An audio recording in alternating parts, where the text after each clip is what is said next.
कि अब स्टार्ट करते हैं माल प्रेजेंटेशन के बारे में। तो पहला टॉपिक है ऑक्सीपिटो पोस्टीरियर माल पोजीशन। अब ये कोई माल प्रेजेंटेशन नहीं है, it is a mall position. Normal position कौन सी होती है? Left occipito transverse. लेकिन इसमें कौन सा होता है? Occipito posterior. कि ये image of the right occipito posterior, ये एंटीरियर साइड, ये पोस्टीरियर साइड, ये राइट एंड लेफ्ट। ये वाला पार्ट है वो ऑक्सीपिट। ऑक्सीपिट कहाँ पे है? Right side and posterior. तो ये राइट ऑक्सीपिटो पोस्टीरियर। तो ऑक्सीपिटो पोस्टीरियर या तो राइट ऑक्सीपिटो पोस्टीरियर हो सकती है डायरेक्ट, या फिर लेफ्ट, लेकिन मोस्ट कॉमन जो होती है वो राइट ऑक्सीपिटो पोस्टीरियर। कि इसमें लाई जो होगा वो लॉन्जिट्यूडिनल होगा, सिफेलिक प्रेजेंटेशन होगा, एंड प्रेजेंटिंग पार्ट वो वर्टेक्स होगा। सिर्फ पोजीशन होगी वो अलग होगी, तो इसलिए ये माल पोजीशन है। एंड मोस्ट कॉमन इसमें right occipito posterior. Most common cause of occipito posterior position हुआ android pelvis. Okay, android pelvis. दूसरा है एंथ्रोपॉइड पेल्विस, लेकिन मोस्ट कॉमन हुआ android pelvis. Second most common cause हुआ है deflexed head. Most common cause android pelvis, second most common cause is deflexed head. Android pelvis में क्या होता है? मोर स्पेस होती है पोस्टीरियरली। इसकी वजह से ही हेड जो है वो पोस्टीरियर पार्ट ऑक्यूपाई कर लेता है। हेड जो है वो पोस्टीरियर पार्ट में शिफ्ट हो जाता है। ऑक्सीपिट जो होता है वो लाई करता है at the posterior part. Most common position वो तो बता दी, राइट ऑक्सीपिटो पोस्टीरियर। और एब्डोमिनल एग्जामिनेशन में फाइंडिंग क्या होगी? एक तो फीटल लिम्ब जो होगे वो प्रेजेंट होंगे नियर द अम्बिलिकस, क्योंकि नॉर्मली फीटल लिम्ब उल्टी साइड होगे, अम्बिलिकस या एंटीरियर साइड क्या एब्डोमेन आएगा, सॉरी बैक आएगा, लेकिन यहाँ पे उल्टा है तो लिम्ब जो है वो ऊपर की साइड आ जाएंगे, anterior side towards the umbilicus. तो हमें फीटल लिम्ब फेल्ड होंगे near the umbilicus. Anterior shoulder it will be away from the mid line, and abdomen below the umbilicus it will look flat. अब engaging diameter, ये भी बहुत important है। Engaging diameter it will depend on the flexion of the head. तो well flexed head उसमें engaging diameter होता है sub occipito ब्रैगमेटिक, जो हमें पता है नॉर्मली वेल फ्लेक्स्ड हेड में होता है sub occipito bregmatic. Deflexed head में होता है ऑक्सीपिटो फ्रंटल या फिर सब ऑक्सीपिटो फ्रंटल। कि डी फ्लेक्स में ऑक्सीपिटो फ्रंटल, वेल फ्लेक्स में sub occipito bregmatic. Deflex head में डिलेड एंगेजमेंट होगा। क्यों? क्योंकि engagement it requires well flexed head. कि engagement require well flexed head, इसी वजह से डी फ्लेक्स्ड हेड में डिलेड एंगेजमेंट होगी। अब राइट ऑक्सीपिटो पोस्टीरियर वाला कोई भी फीटस हो तो उसमें 3 आउटकम हो सकते हैं। 90% केस में नॉर्मल डिलीवरी होगी ड्यूरिंग मैकेनिज्म ऑफ लेबर। जो हेड होगा वो कंप्लीट फॉरवर्ड रोटेशन होगा, कंप्लीट फॉरवर्ड रोटेशन होगा। ये मोस्ट फेवरेबल कंडीशन है। इसमें हेड रोटेट करेगा 3/8 ऑफ द सर्कल, मतलब 3/8 रोटेशन होगा ऑफ द हेड, और फिर ऑक्सीपिट जो होगा वो डायरेक्ट ऑक्सीपिटो एंटीरियर पोजीशन में आ जाएगा। नॉर्मली क्या होता है? लेफ्ट ऑक्सीपिटो ट्रांसवर्स से 2/8 रोटेशन होता था, वो भी यहाँ पे ही आ रहा था। और वैसे ही राइट ऑक्सीपिटो पोस्टीरियर में इसमें 3/8 रोटेशन होगा, और वो भी ऑक्सीपिट जो है वो यहाँ पे आ जाएगा और डायरेक्ट ऑक्सीपिटो एंटीरियर पोजीशन में।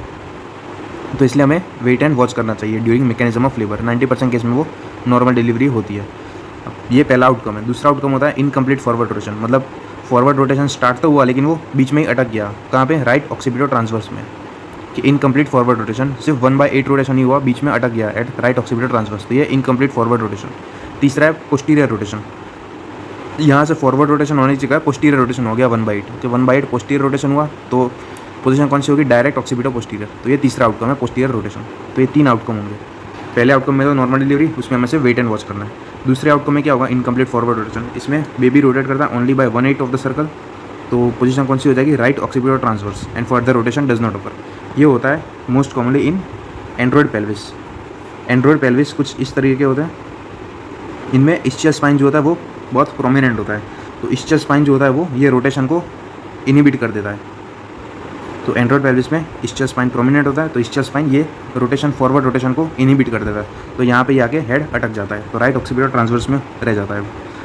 अब इसे कहते हैं हम डीप ट्रांसवर्स अरेस्ट। इसका आउटकम जो है वो डीप ट्रांसवर्स अरेस्ट, मतलब यहाँ ट्रांसवर्स राइट ऑक्सीपिटो ट्रांसवर्स में हेड अटक के रह गया, उसे कहते हैं deep transverse arrest. It occurs at the level of ischial spine.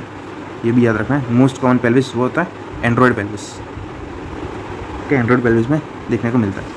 अब अगर एंड्रॉयड पेल्विस है हमें पता है, तो उसमें हम क्या मैनेजमेंट करेंगे? Caesarean section. दूसरा कोई पेल्विस होगा उसमें भी best management is caesarean section, लेकिन दूसरी मैनेजमेंट है वैक्यूम डिलीवरी। उसमें हम वैक्यूम की मदद से हेड जो है वो रोटेट करेंगे। ओके, इसमें एंड्रॉयड पेल्विस नहीं है तो फिर हेड रोटेट कर सकते हैं। एंड्रॉयड पेल्विस होता और अगर हम रोटेट करते तो क्या होता? फीटल हेड उसको इंजरी हो सकती है। लेकिन यहाँ पे एंड्रॉयड पेल्विस नहीं है तो हम रोटेट कर सकते हैं, तो हम इसमें करेंगे बाय वैक्यूम से रोटेट करेंगे और फिर डिलीवर कर देंगे। दूसरा है मैन्युअल रोटेशन। हम हैंड के मुँह में, हैंड के थ्रू ही हम पहले मैन्युअली रोटेट करेंगे हेड और बाद में फोर्सेप्स डिलीवरी करेंगे। तीसरा किलेंड फोर्सेप्स। तो Kielland forceps it is the only forceps which can rotate the head, लेकिन ये आउटडेटेड है, अभी नहीं करते। लेकिन best is caesarean section. Android pelvis हो या ना हो, बेस्ट इज सिजेरियन सेक्शन। तो ये था management of incomplete forward rotation. अब देखते हैं पोस्टीरियर रोटेशन। इसमें राइट ऑक्सीपिटो ट्रांसवर्स में से पोस्टीरियर रोटेशन हुआ 1/8 और पोजीशन कौन सी हो गई, डायरेक्ट ऑक्सीपिटो पोस्टीरियर पोजीशन या फिर परसिस्टेंट ऑक्सीपिटो पोजीशन। ये क्यों होता है, तो ये ऐसे पेल्विस में होता है जिसमें एंटीरियर पोस्टीरियर डायमीटर ज़्यादा हो कंपेयर टू ट्रांसवर्स डायमीटर, कि ट्रांसवर्स डायमीटर कम है तो वो रोटेट नहीं कर पाएगा, तो इसलिए क्योंकि अगर रोटेट किया तो फिर हेड इंजरी होगी, तो इसलिए फीटल हेड क्या करता है, वो पोस्टीरियरली रोटेट कर जाता है और यहाँ से ही एंटीरियर पोस्टीरियर डायमीटर में अलाइन हो जाता है। तो ये posterior rotation. It is more common in anthropoid pelvis. Anthropoid pelvis कुछ इस तरह का होता है, यहाँ पे AP diameter is more than transverse diameter. अब इसके आउटकम क्या होगा, face to pubis delivery. Okay, इसका आउटकम होगा face to pubis delivery. Face to pubis delivery क्या होता है, ये राइट ऑक्सीपिटो पोस्टीरियर है, 1/8 रोटेट करेगा और ये ऑक्सीपिट जो है वो डायरेक्ट ऑक्सीपिटो पोस्टीरियर वो साइड आ गया और फेस का आगे की साइड आ गया टूवर्ड्स द प्यूबिक सिम्फाइसिस, तो इसे हम कहते हैं face to pubis delivery. Hopefully clear हो गया होगा।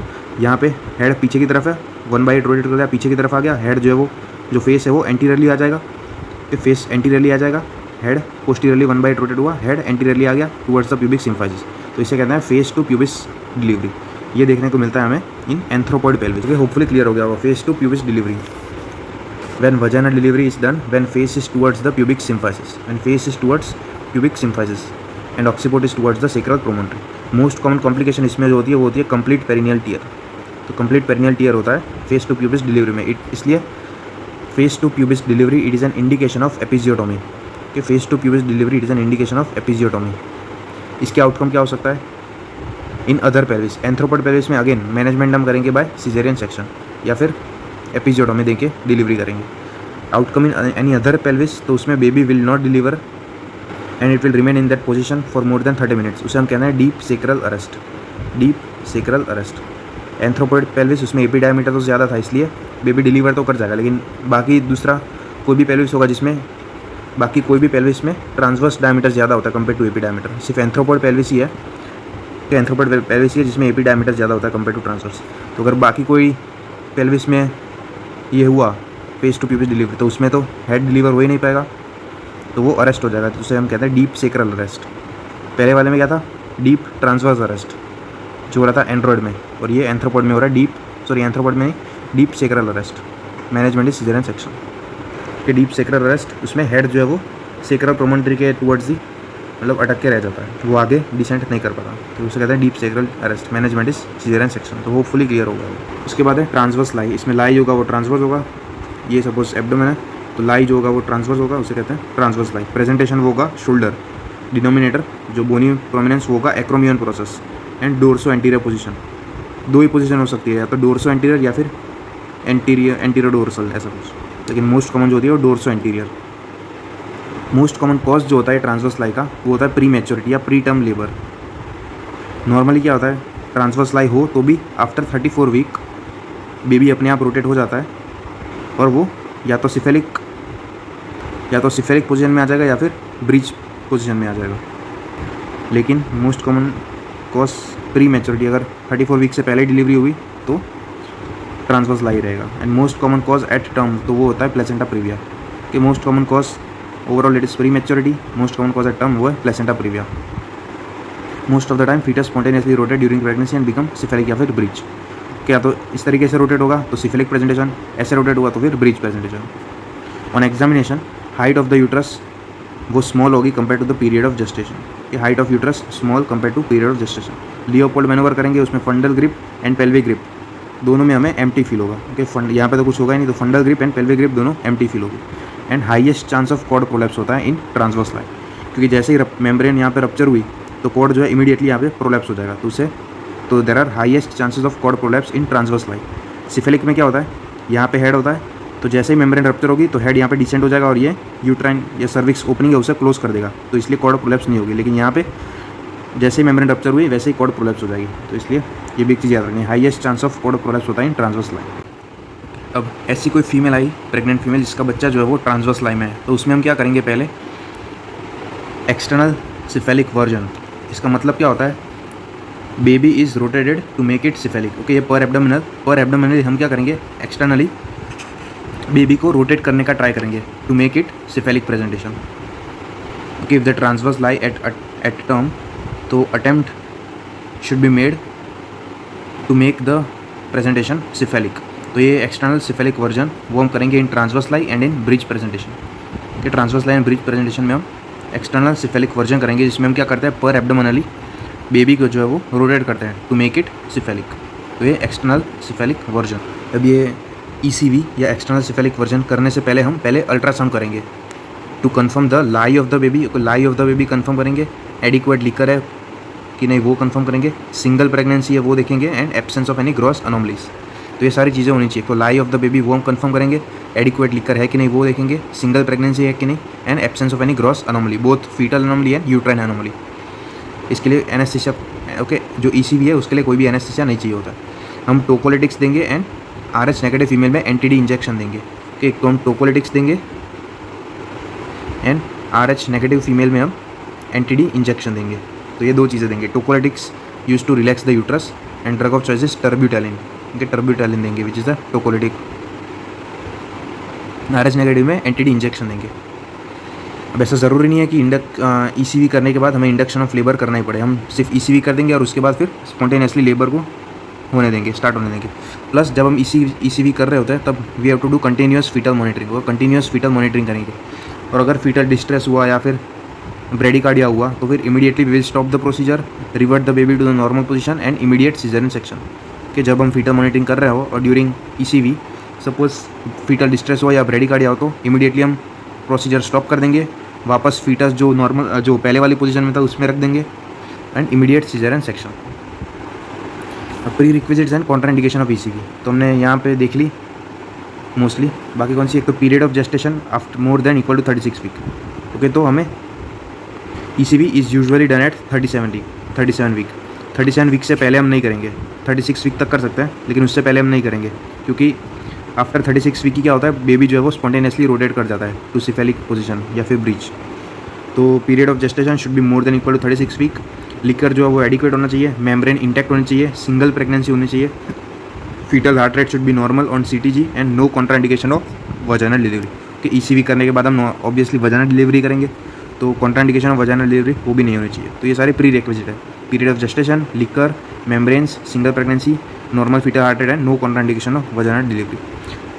एब्सोल्यूट कॉन्ट्राइंडिकेशन इन सबका उल्टा, तो oligohydramnios, period of gestation less than 36 week, ruptured membrane, twin या मल्टीफीटल प्रेगनेंसी के abnormal fetal heart rate, placenta previa, contracted pelvis, uterus या फीटस, ग्रॉस अनोमली। तो ये सारे एब्सोल्यूट कॉन्ट्राइंडिकेशन, तो इसके उल्टा ही है कॉन्ट्राइंडिकेशन ऑफ ECV।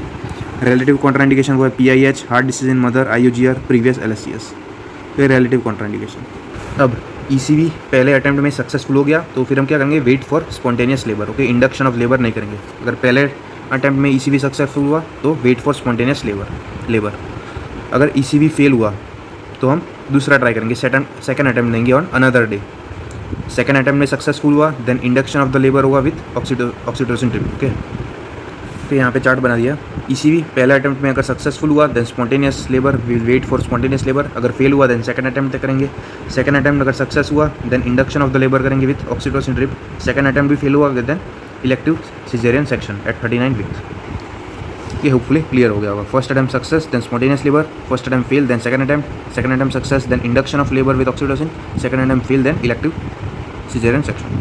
अगर ECV फेल ट्वाइस या फिर कॉन्ट्राइंडिकेशन टू ECV या patient come with transverse lie during active stage of labour, तो इन सब का मैनेजमेंट है सिजेरियन सेक्शन।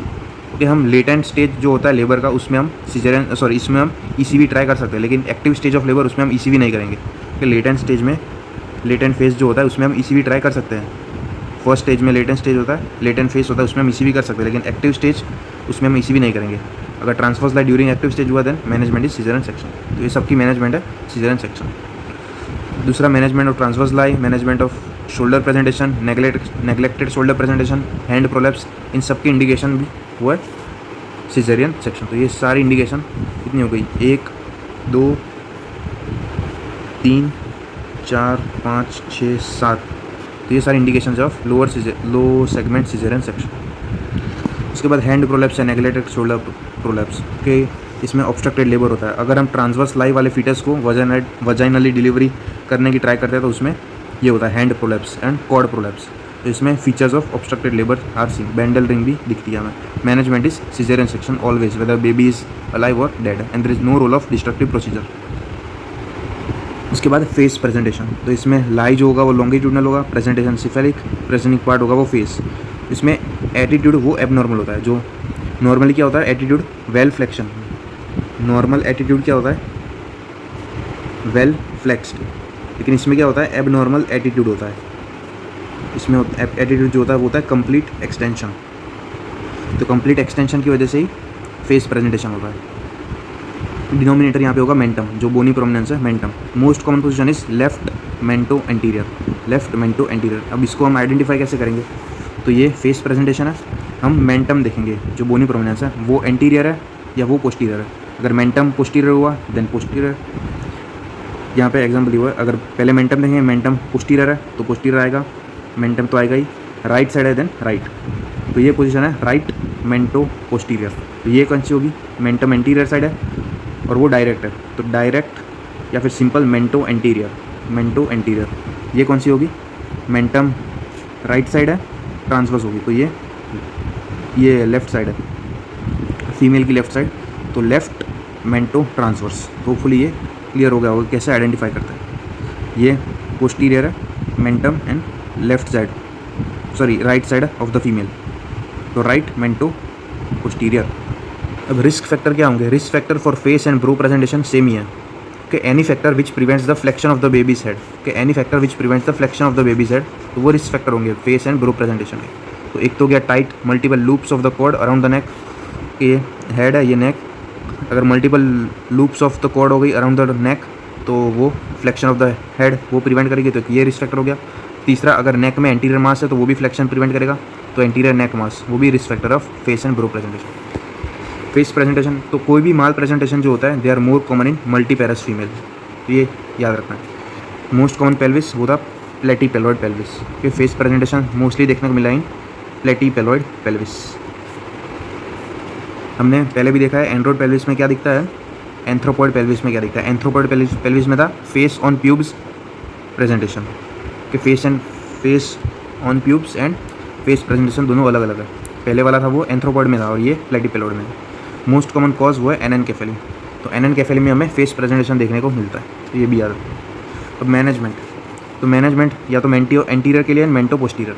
अगर मेंटो पोस्टीरियर हुआ तो उसमें कुछ भी सोचना नहीं है, only management is caesarean section. तो मेंटो पोस्टीरियर हुआ तो उसमें मैकेनिज्म ऑफ लेबर होगा ही नहीं, तो उसमें management is only caesarean section. लेकिन अगर अर्ली लेबर में मेंटो पोस्टीरियर वाला केस आया और वो अर्ली लेबर में है तो उसका आंसर होगा वेट एंड वॉच, कि अर्ली लेबर मतलब लेबर स्टार्ट हो चुका है और वो मेंटो पोस्टीरियर प्रेजेंटेशन है तो उसमें मैनेजमेंट होगा वेट एंड वॉच। फिर मेंटो एंटीरियर के बारे में, mento anterior most common position थी left mento anterior, left mento anterior.